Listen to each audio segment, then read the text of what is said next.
Hello, this is Todd Luck, and this is a review of Shang-Chi, Legend of the Ten Rings. This is a new movie that is out right now from Marvel Studios and part of their Marvel Cinematic Universe.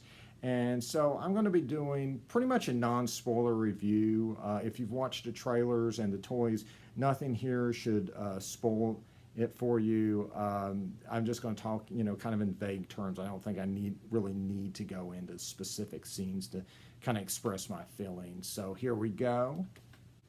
First of all, it's great to see this movie come to pass, right? It's great to see a Asian hero in the Marvel universe. It's great to see, an Asian cast and all this stuff, adding much needed diversity to their big screen movies.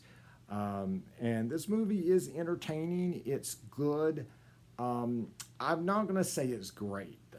And to be honest with you, at this point, I've come to kind of expect great out of Marvel Studios. This is the same folks who gave us Guardians of the Galaxy and the last two Avenger movies and Ragnarok and the Captain America trilogy and all this stuff.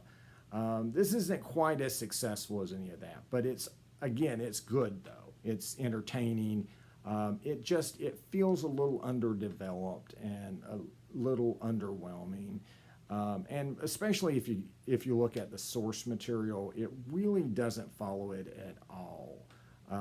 Shang-Chi is a guy who knows martial arts, who's a hero, and he has a father who runs an evil organization, and that's about the end of the similarities between the comics and this movie. It's completely reimagined.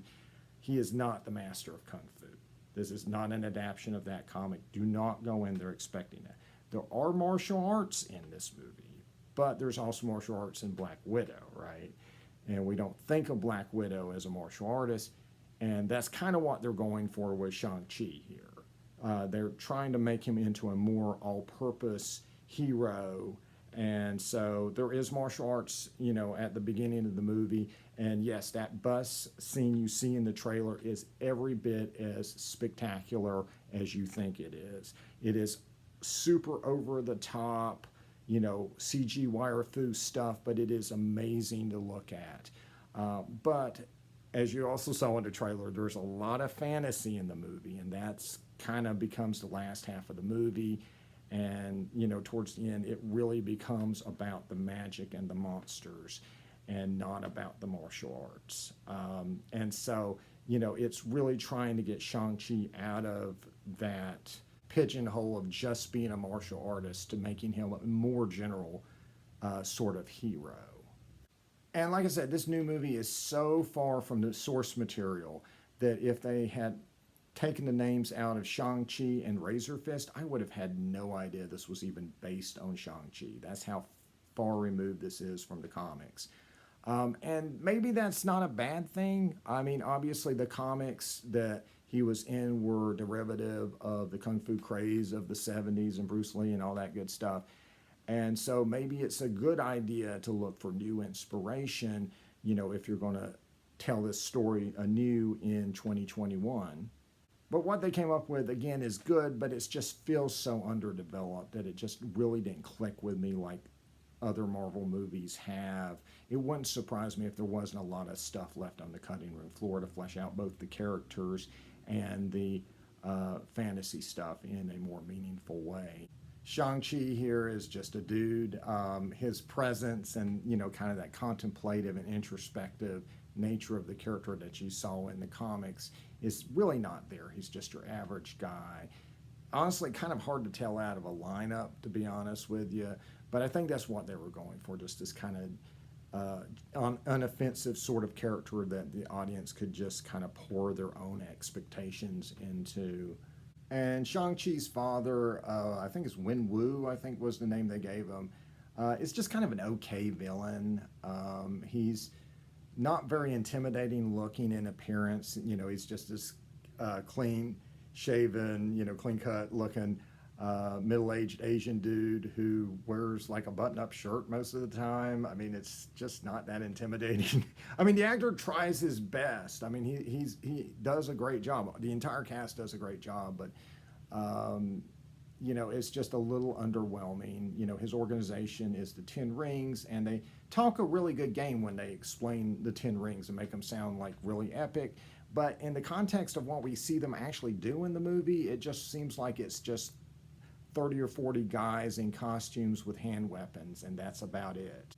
And the attempts to humanize his father and bring in a family dynamic just didn't really click with me. I mean, it was just kind of okay, especially when you compare it to Black Widow. Thanks to COVID, we just finished watching Black Widow a few months ago, and obviously they did a family dynamic very, very well in that movie.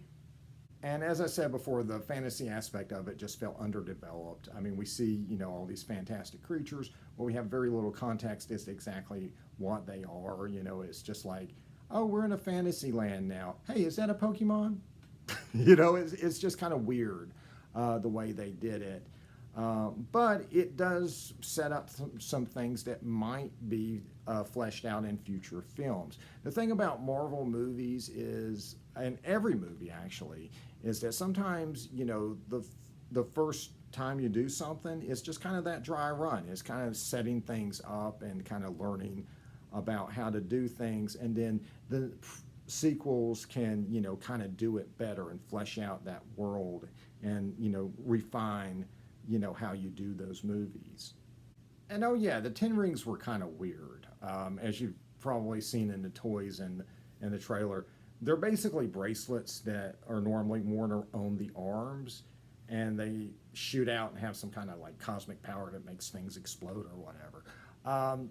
It's just kind of weird. I think the most iconic weapons in fiction are usually based on real weapons, like Captain America's shield, Thor's hammer, He-Man's sword, things like that. Something that weird and alien is just kind of strange. And it doesn't have an actual explanation or origin in the movie, but that may be because they're setting something up, which it kind of seems like they are, and might be dealt with in other Marvel movies or perhaps a sequel. And who knows what a sequel to this movie would even be like. Obviously, Shang-Chi will probably appear in other movies or TV shows before he appears in a sequel. And so the sequel could actually end up being more like the comics, or perhaps they'll focus more on the fantasy or something else entirely. Shang-Chi in space. I don't know, but, I am intrigued to see what they'll do next. I think the sequel will probably be better than this movie, but I still recommend seeing this movie. Again, it is entertaining, it is good. I just feel like it could have been better, especially as an adaptation.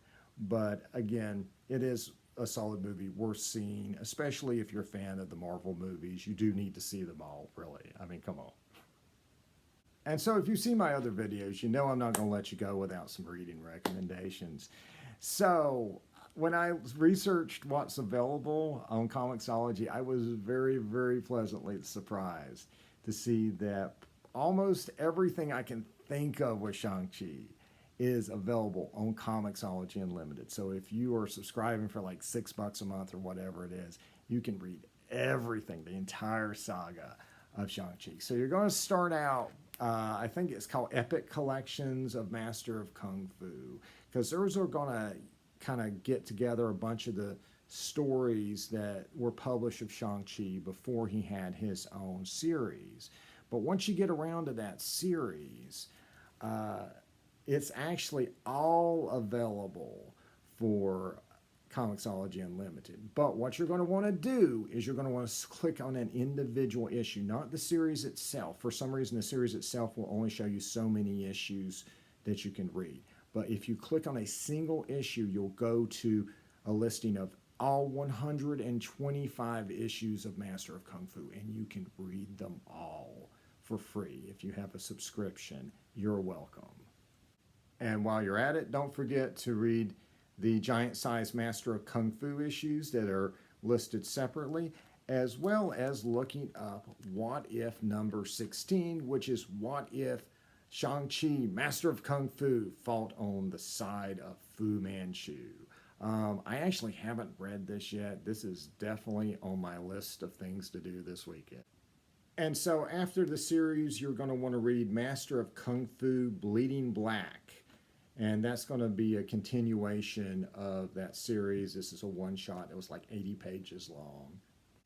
And so I highly recommend reading the old stuff. As story-wise, some issues are better than others, but there's some fantastic stories in there. And the artwork is just legendary. You got Paul Gulacy, Mike Zeck, Gene Day, and other artists that just really, really are amazing to behold. I just highly recommend it for the art alone, but there's some great stories in there too. Now, let's say you want to get into what is happening with Shang-Chi in the modern Marvel Universe. I would suggest starting with Heroes for Hire. This is the 2006 series. And the great thing about this series is that he's with an ensemble cast. Yes, he is part of a group, but they are all kind of street level superheroes, mostly with no powers, so he fits right in. He's a major character in this series.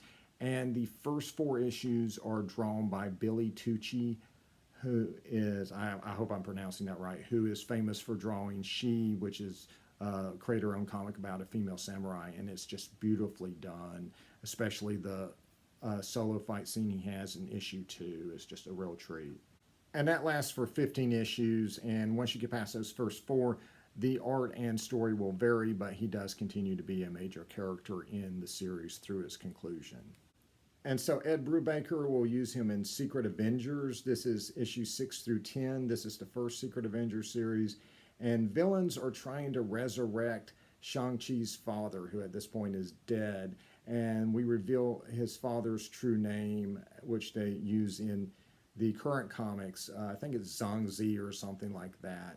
But basically, Marvel doesn't have the rights to use the name Fu Manchu, so when they're talking about backstory, they just, came up with a different name that they could use. Shang-Chi also makes an appearance in Secret Avengers 18, written by Warren Ellis and drawn by David Aja, and it's a really great, memorable issue, self-contained story. And 2 final recommendations. Wolverine First Class number 9. Wolverine goes to Shang-Chi for training to help control his animalistic nature when he's fighting Sabretooth. Just a really, really wonderful self-contained issue. I love this issue to death. And during Secret Wars, they did a alternate reality version of Shang-Chi that is more fantasy-based, where all the Marvel characters are martial artists with superpowers and stuff. And it was really cool. Again, a complete reimagining of the character, nothing like Master of Kung Fu, but still based in those Hong Kong martial arts movies, and just really, really spectacular art. So it's Battle World, Master of Kung Fu. It was like, I think 4 issues. Definitely recommend picking it up. And of course, there's other stuff out there. I definitely recommend just picking up anything. Some of it's called Shang-Chi. That's what the current miniseries are called. And then the rest of it will be called Master of Kung Fu. But look it up, read it, enjoy it. It's good stuff. So anyway, like and subscribe for more videos. And until next time, see ya.